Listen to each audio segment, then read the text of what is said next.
All right, let's do it. Here's everything you need to know about Laravel 9. First, I'm going to install it. I'll do that from the command line. Laravel new L9. And actually, at the time of this recording, we're about a week out from the release. So I'm going to pull in the dev version, which is effectively Laravel 9. There we go, baby. Laravel 9.x. All right, one last thing. Why don't we also install a fresh copy of Laravel 8 so that when we need to, we can compare the differences between the two. Laravel new L8. And if I leave off the dev flag, again, at the time of this recording, you can see that's pulling in Laravel 8.6. Okay, I think we're all set. So I will cd in there and open this in my editor. Okay, so let's start with some small stuff and then we'll slowly work our way up. I'll begin by visiting my routes/web file. And let's imagine we're setting up some routes for blog posts. It's always blog posts. Okay, PHP Artisan, make me a controller called post controller or post controller, whatever you want. And now we might say when the user visits the post endpoint, we would load the post controller and then an index action, right? Next, if you want to visit an existing post, we might do something along the lines of this. Basic RESTful actions. And yeah, maybe we'll do one more. If you make a post request to the collection, then that would of course hit a store action. Okay, well, new in Laravel 9, if you want, is route controller grouping. So for example, if I were to say route controller, and we are working with post controller in this case, we're going to group everything within it, like so. So now think of it this way. Any routes declared within this group will automatically assume post controller, which means I could remove some of this duplication here. And now this will do exactly the same thing. And let's test it out. And you actually get a 2-for-1 because if I run the route list command, the output here is also new in Laravel 9. You'll see it got a nice redesign. But yeah, notice here, if you visit /posts or specific posts, those will still defer to post controller. However, if I open up my Laravel 8 tab, real quick, if I run the route list command, you'll see this is what it looked like before, and this is the way it has looked for a long time. Actually, I think I worked on this many years ago.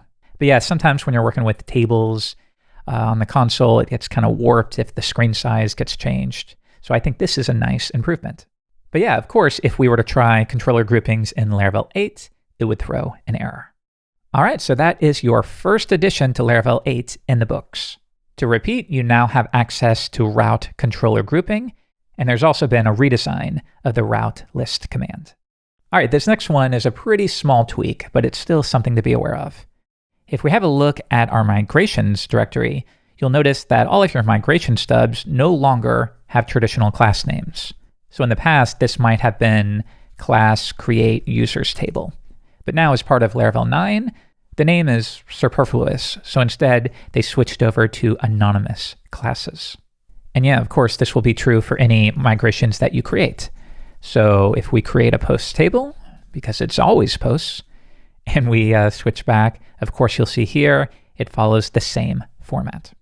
So yeah, like I said, you can't get much smaller than this, but still, it's something you should be aware of. All right, next up, let's take a look at 2 new helper functions in Laravel 9 that you should be aware of.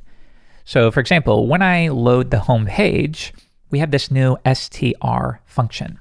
Now this is just a helper to quickly generate a stringable object. Yeah, it's mostly an alias for, or it's entirely an alias for the string of method. And if you're not familiar with that, let's switch back. String of, you provide any string, and it gives you an object-oriented way to manipulate the string versus sometimes using those confusing string helper functions that PHP provides. So for example, if I want to make everything uppercase, then I can call the upper method. View it in the browser, and of course, we get hello world all in caps. Or I could say, what else do we have here? How about I want to append something to the end? All right. All right, come on back, give it a refresh, and you see how this works. Incredibly useful. I reach for this all the time. Okay, yeah, in Laravel 9, if you want, just a slight tweak, but you can now use a str function. And if nothing else, this allows you to avoid the string import in your class or potentially using the fully qualified class name within a view. So yeah, you'll see I can do the exact same thing here. Come back, refresh, and yeah, it's doing the same thing because it is the same thing. It's just a small convenience. But yeah, real quick, if we have a look at the implementation, you can see if we call the string function and we don't give it an argument, then it sets up a anonymous class again, and it uses magic methods to basically forward any method calls. And actually that might be a little confusing because the standard string class and what you get with string of are different. String of returns a stringable object, which again is an object-oriented way to operate upon a string. Whereas the standard string class can do any number of things. So for example, slug, you give it some kind of title and then it will generate a slug based on that. But notice with this, it's effectively a static method. There's no underlying value for the object. So you can use both with this string helper. So for example, the equivalent would be string of, which creates the stringable class, and then you call a slug method. So real quick, we have a look in Firefox and you get a slugified version of that string. The kind of the old school equivalent would be string, and then we call slug and we give it hello world. And yeah, if we switch back and give it a refresh, we get the exact same thing. So yeah, just a slight little thing to be aware of there. Okay, next is a simple way to redirect. So for example, if I set up some kind of endpoint here, it doesn't matter what it does because it's going to instantly redirect us back to the home page. All right, and we will uncomment that. All right, so let's see what happens here. We'll hit that endpoint, and of course, it instantly redirects us back to this home page. Okay, another thing we could do is give the home page a name of home, and then I could say redirect not to a hard-coded URI, but whatever the route for home is. And that way, if in the future your home route changes, this would not need to be updated. So yeah, once again, nothing new here as part of Laravel 9. It still works. But what is new is a helper function to simplify this a little bit. We could instead say return to the route called home. So yeah, this and this are functionally identical. Have a look at toRoute. It's the same thing. It's just a small little helper that you might want to reach for. So if we give that a shot, visit endpoint, and it still works. All right, 2 new helper functions in Laravel 9 that you should be aware of. str, to operate on strings in a more object-oriented or even a pure way if you prefer. And then of course, toRoute that will return a redirect response to the given route name. All right, next up, you'll find a redesigned ignition error page. So let's trigger an exception here. Throw new exception, whoops. And if we now load this in the browser, give it a refresh, here's the new exception page in Laravel 9. Looks good. And notice all the information about the request headers can be found here now. But the most important stuff you'll find at the top. So notice right here, the exception occurred on line 18. Let's compare this to what you might get in Laravel 8. Let's open a new tab, open my L8 project. I'll just use Sublime. And if I now go to my routes file and we trigger the exact same exception, if we now take a look at that, and I'll open this in a new tab, yeah, this is the standard Laravel 8 exception page. Again, no problems at all, but in Laravel 9, it gets a slight design bump. And also as a convenience, you'll find quick links to the Laravel documentation, as well as some basic ignition configuration. Do you want a light theme, a dark theme? I like that little animation there, as well as the default editor that you'd like to use. Pretty nifty, I think. All right, for this next one, honestly, you probably won't reach for it too often, but again, it's there should you need it.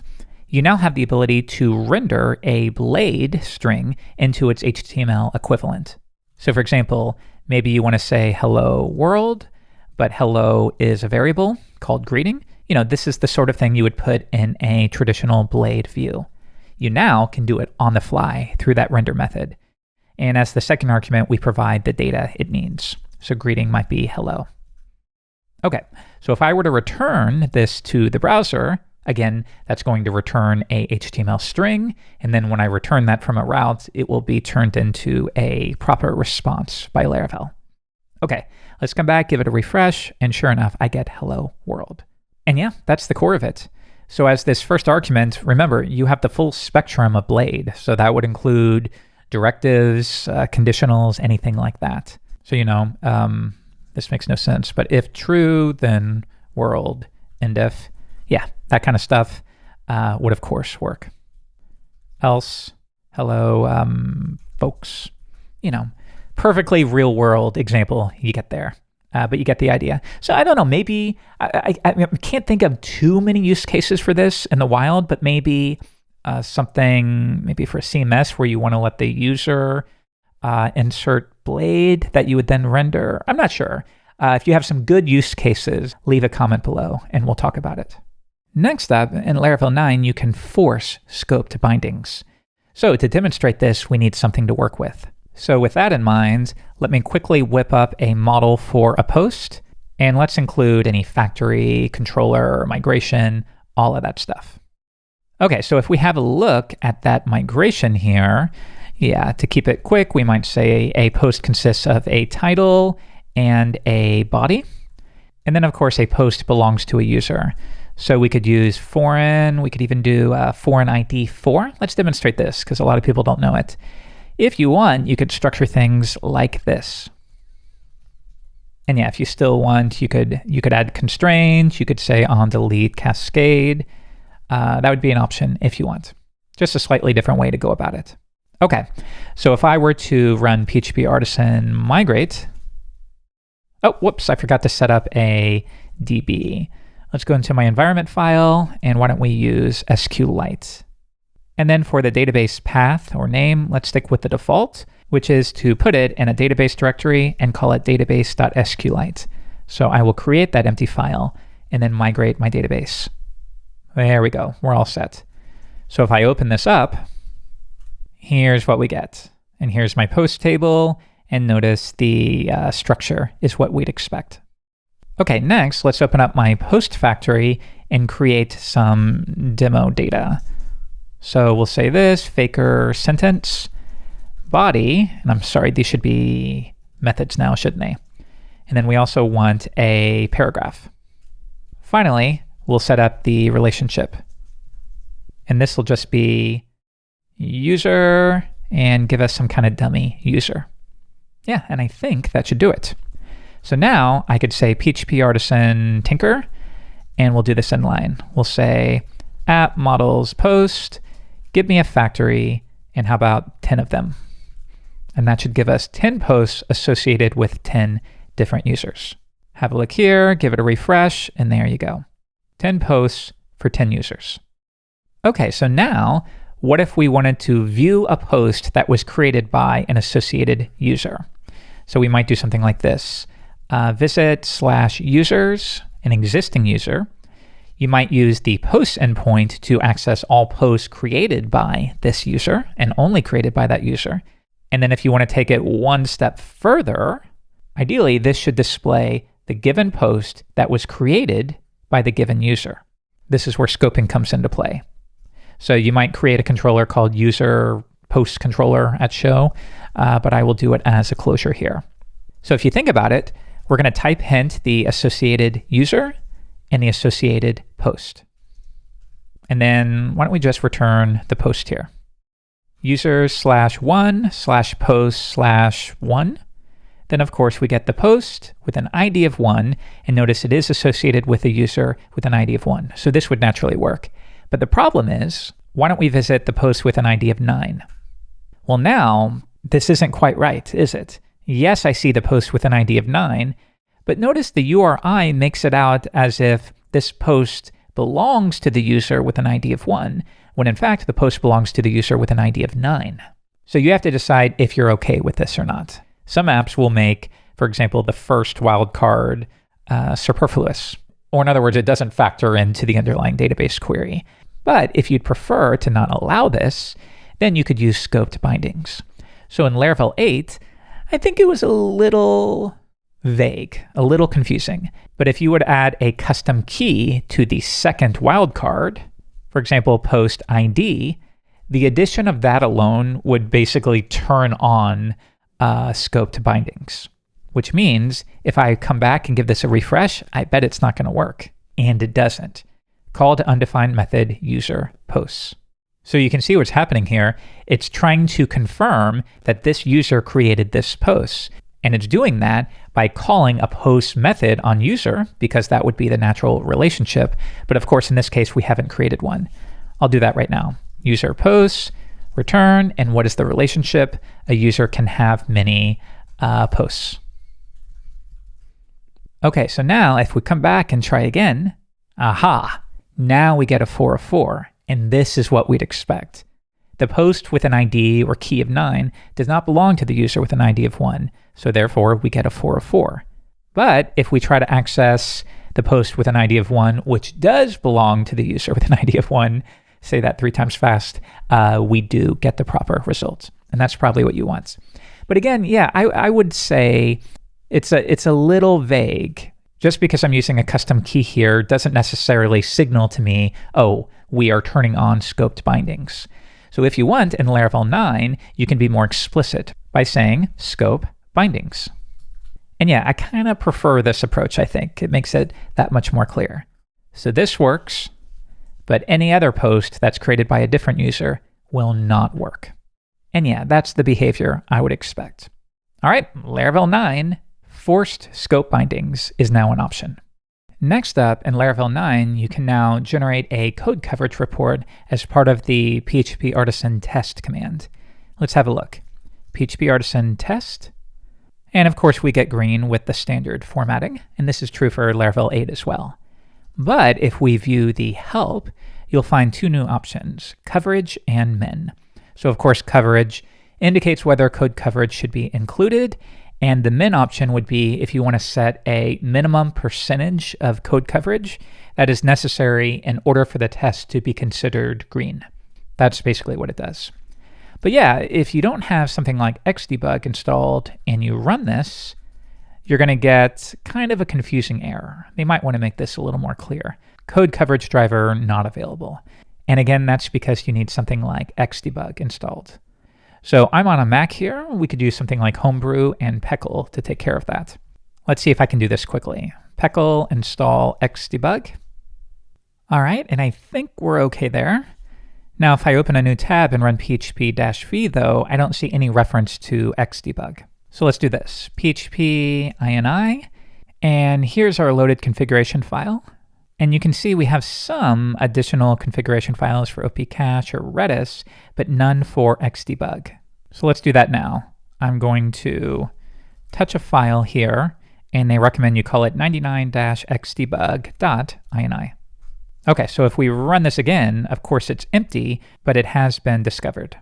All right, so let's open this up, and we'll set send extension equals Xdebug. And that's all we need to do there. All right, now we need to restart our web server.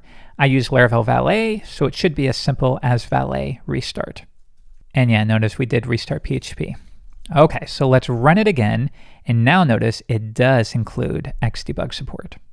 All right, let's give it a shot.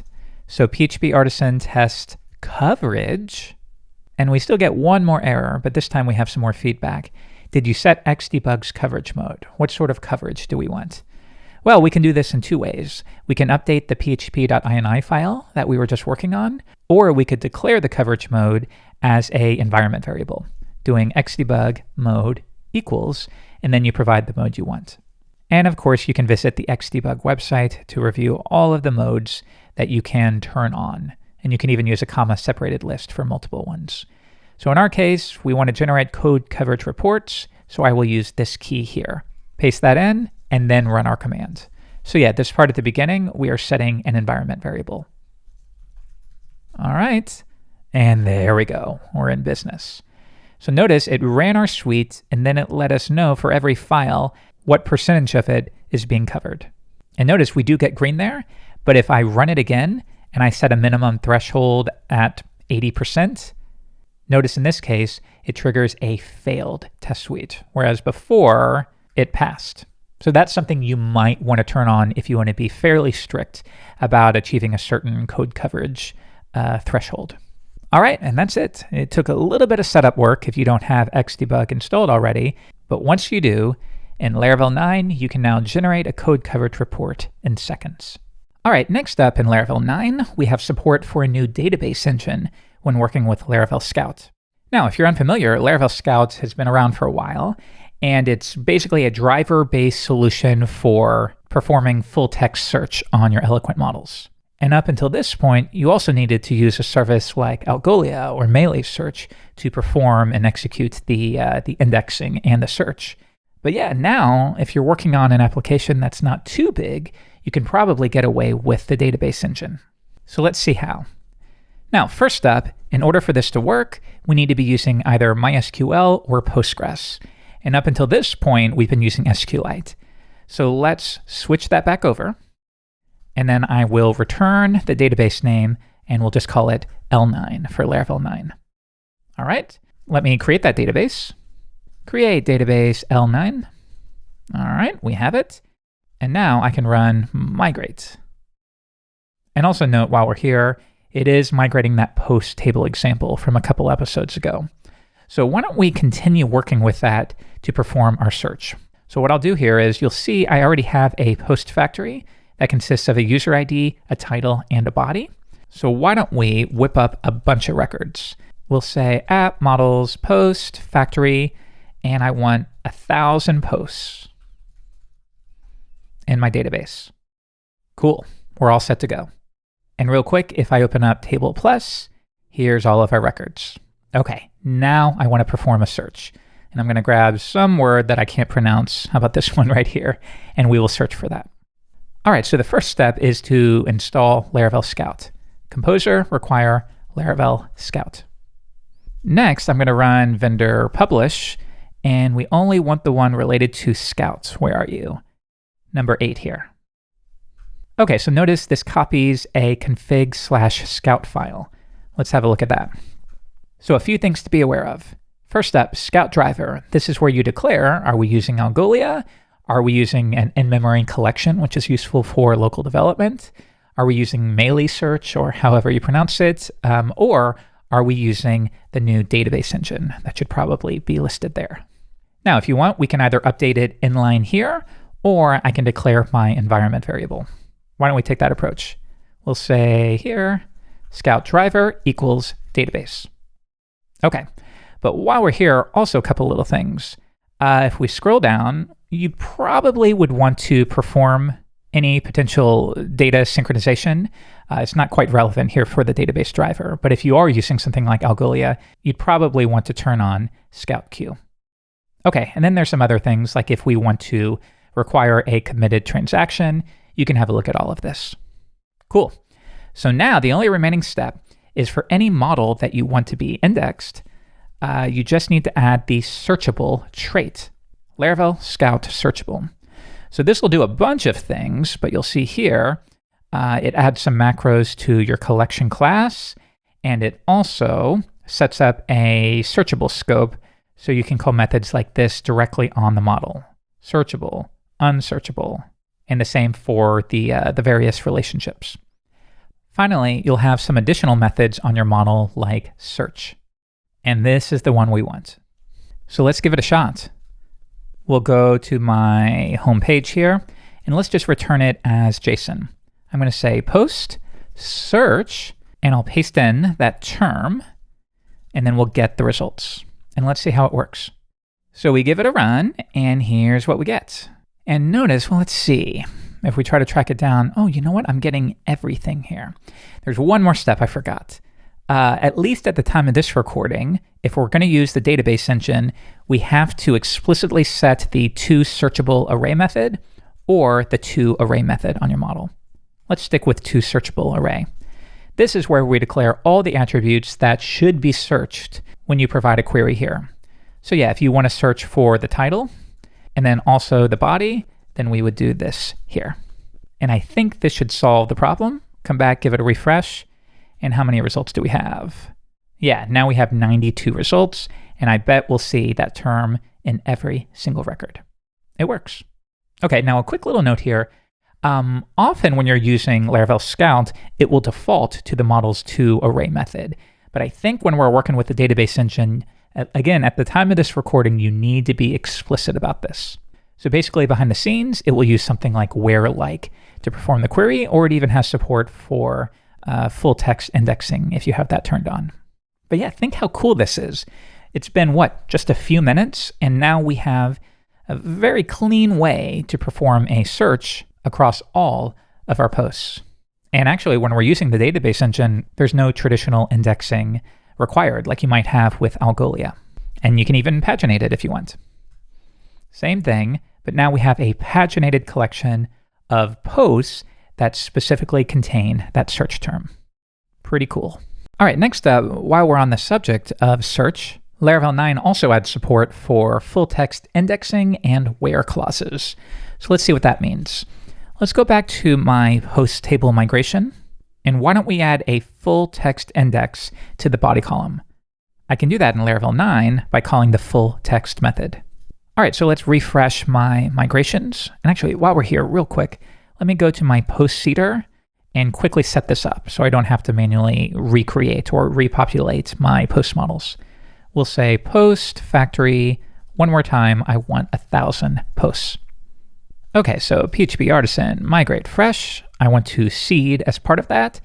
But in this case, my main seeder will be, database seeders post seeder. Like that.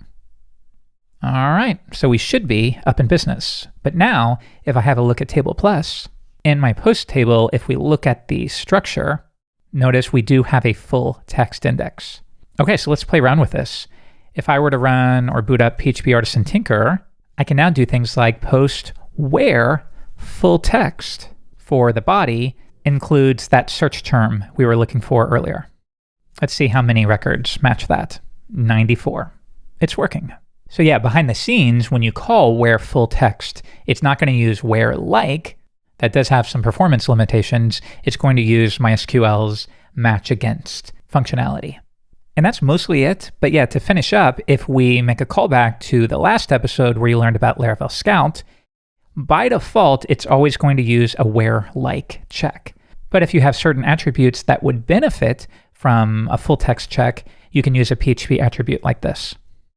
Search using full text, and then you provide the name.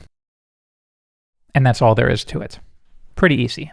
Laravel 9 also ships with better support for enums. And this includes things like attribute casting and even implicit route binding that is backed by an enum object. Now, if you're not familiar with an enum, here, I'll set up an example. Maybe you have a directory for enums. A enum, think of it as a type with a fixed number of values. For example, if you're creating a post, you might want to track the state that the post is in. For example, is it in a draft state? Is it published? Is it archived? Is it something else? You can use an enum for that. But notice real quick, I'm getting a squiggly, and that's because enumerations are exclusive to PHP 8.1 and up. So why don't we bump our language level and continue with the assumption that your local PHP install needs to be at least PHP 8.1. So notice what I have on my machine is actually 8.0.9, but I also have 8.1 as an alias. So if I run that, I do get actually a pretty old version of 8.1, but it should still work. But yeah, mental note to update that. Okay, so let's set up the various states for a post. We could have a draft state. We could have a published. We could have an archived. If you have any other ideas on hold, I don't know, any other ideas, you could put them here.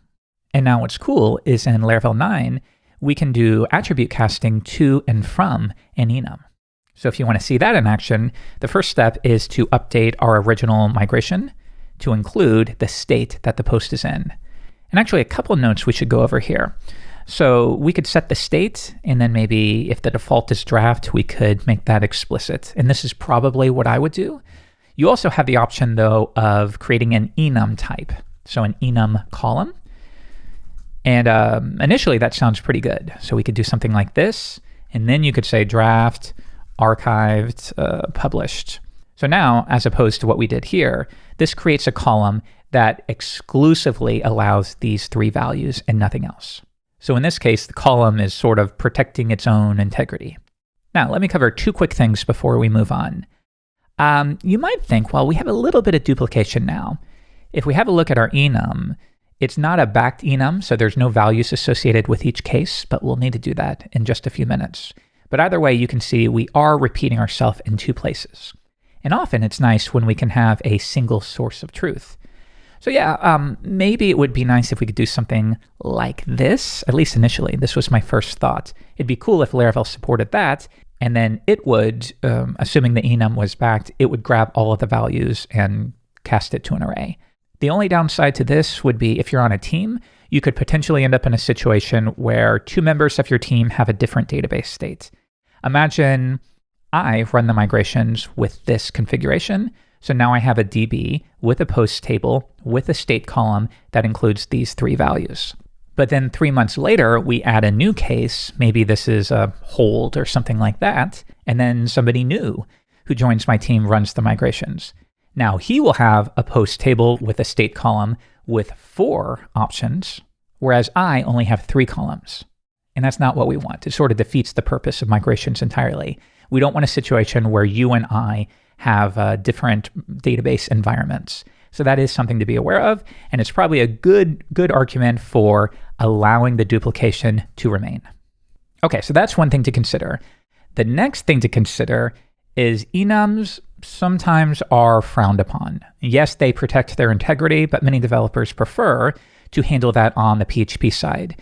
And that's because maybe if down the line you do need to add or change which values are acceptable, that would require, when you run your migrations, it would lock the database entirely to rewrite that, which might potentially be a problem. So with that in mind, often you'll find that developers will skip the enum type and instead stick with a standard varchar string column. And then again, they protect the integrity on the PHP side. All right, so let's try this out. Now remember, I am using enums, so I'm going to use my PHP 8.1 install. So I will say artisan migrate fresh. And then also I will seed my post seeder. Okay, so now have a look. If I take a look at the structure of my post table, I do have a new state column that defaults to draft.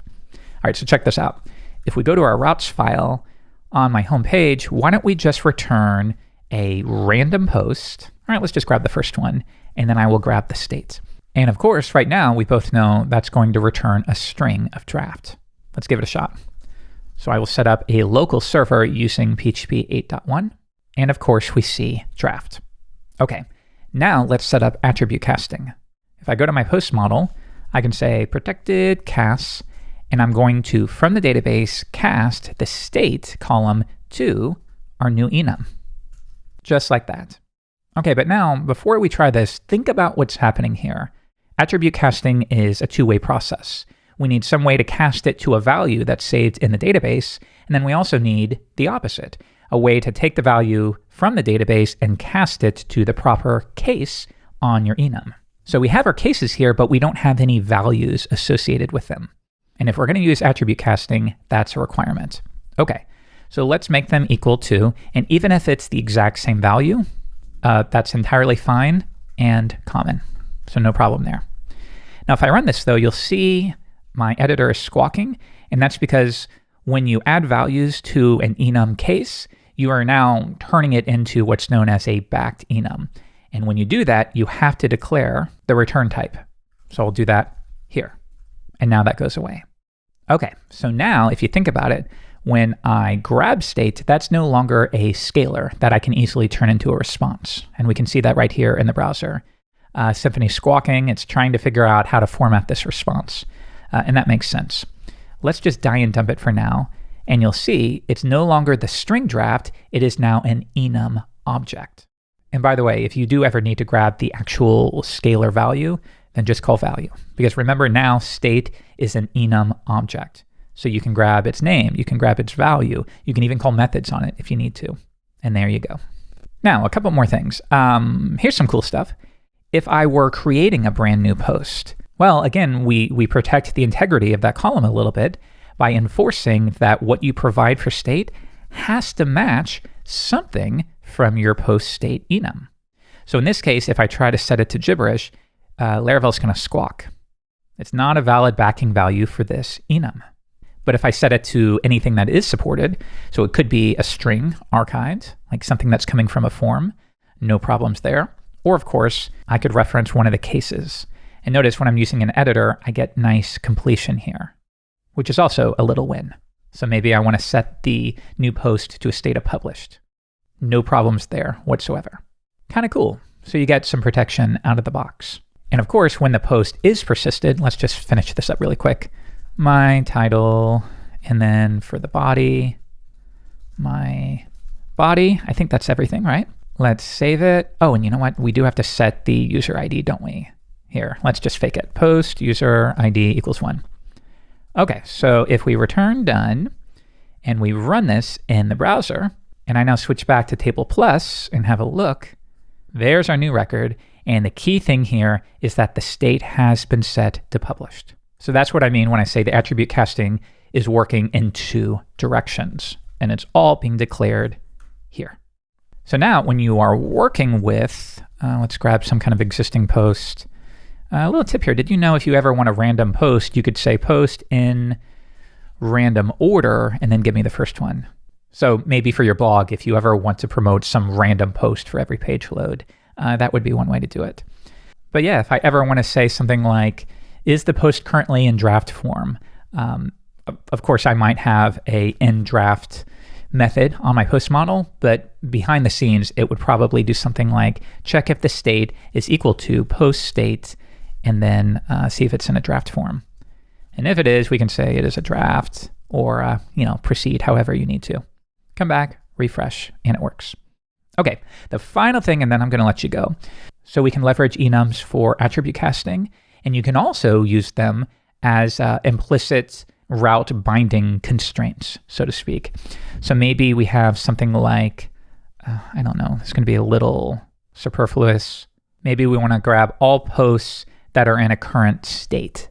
Then we could maybe there's a few different ways we could handle this, but maybe if we're doing it as part of the URI, we could accept state as a wildcard, and then I'm going to add a constraint by providing an enum type. So post state, like this.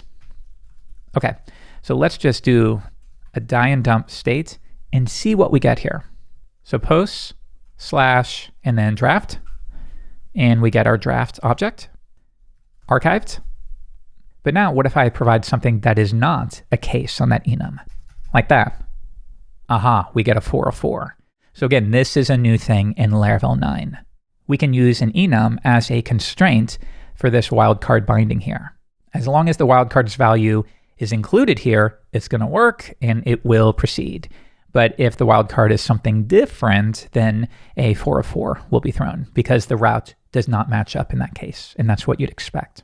Okay, we covered quite a bit there. Watch it 2 times if you need to. But yeah, I am very happy to see this in Laravel 9. All right, last but not least, let's review some changes to how you might prepare eloquent model mutators and accessors. So here in my routes file, I've set up a dummy route for a post that simply returns the post model as JSON. So if I visit any random post, this is what I get. And this is Firefox, so it formats it nicely for me. Okay, so in the past, maybe we want to add an accessor, and that would take the shape of get, and then the name of the accessor, followed by attribute. So maybe we want to add a path to where you can view the post. This can be useful in many cases. We might call it get path attribute, and that would return either a URI or maybe a route name. So maybe post.show, and then we provide it the post. Again, this can often be useful. Now I don't have a route name yet, so let's name it here. Now, of course, at the moment, though, we've set up an accessor, but that will not be converted to JSON by default. So we see no difference there. Now, if you do want this appended as part of the JSON, then you would use the appends property. Append path. All right, now if I come back and refresh, notice that we do see it now. And that's great. So yeah, nothing is changing here. This is not going away. But what I think you'll find is for Laravel 9 and up, there will be a more recommended path. Instead, you simply give it the name path, and this is going to return an attribute. And notice I'm choosing this one here, eloquent cast attribute. Now what's neat here is this method name will take the place of your accessor as well as a mutator if you have one. But in this case, we only have an accessor. So I could rewrite this like so. Return attribute get, and notice it wants a callable here. So in our case, we want a route to post.show, and then we provide the object. Okay, so this is the Laravel 9 way, and this is the legacy way. Both will continue to work. But I like this approach a little more. It's more in the Laravel spirit, it's simpler, it doesn't require odd conventions of get and then attribute, and if you don't do that right, it's not gonna work. You don't have to worry about that anymore. So if I get rid of this, it should still work. Come back to Firefox, give it a refresh, and it does. Okay, now notice we're calling this static method get, but behind the scenes, it's simply instantiating an attribute and passing through a callable function, which means you could alternatively write this as return new attribute, and we'll give it our getter here.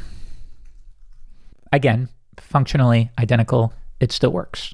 And what's basically going on here is when you instantiate attribute, it wants a callable for your getter, your accessor, and then another callable for your setter or your mutator. So when we call this static method, notice it simply omits the setter because you don't have one. If you instead called a set method, it would omit the accessor because you don't have one. Or you could provide both.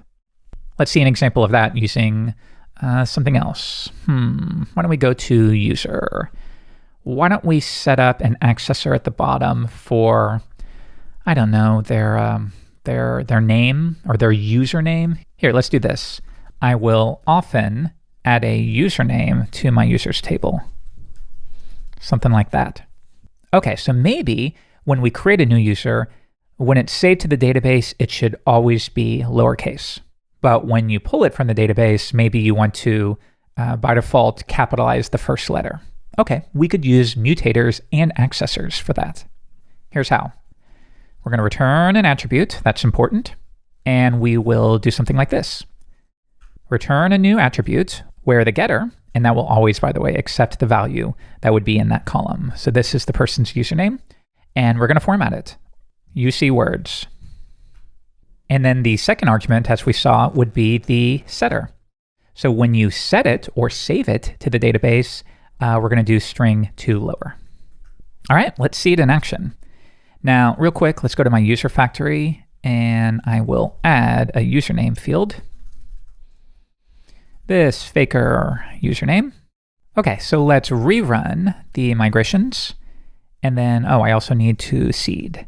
So let's seed using post seeder. Okay, so now that should give me 1,000 records. And we'll see our users here now include a new username. All right, so let's check it out. And we'll just do this one inline. If I grab a user and I request their username, notice the first letter is capitalized. On the other hand, if I try to create a new user and I set the username to something that's in all caps, if we actually take a look, as part of the mutating, it has been converted to lowercase. Yeah, so think about it. In the past, what you would have needed to do for this example is have two methods. You would have needed to do get username attribute, and then another one for set username attribute. It's kind of clunky, isn't it? Instead, we can stick with something like this. And in fact, if you're using PHP 8, you can also use named arguments. So notice right here, get and set. We can be explicit about that. Get, set. And that just adds a little bit more readability. And also keep in mind when you take this approach, if you only have a setter, then you could do this. Or like I demonstrated earlier, you could just use the attribute set or the attribute get method that you see here. It's up to you. But either way, even if it feels a little different from what you're used to, I think this is a much better implementation.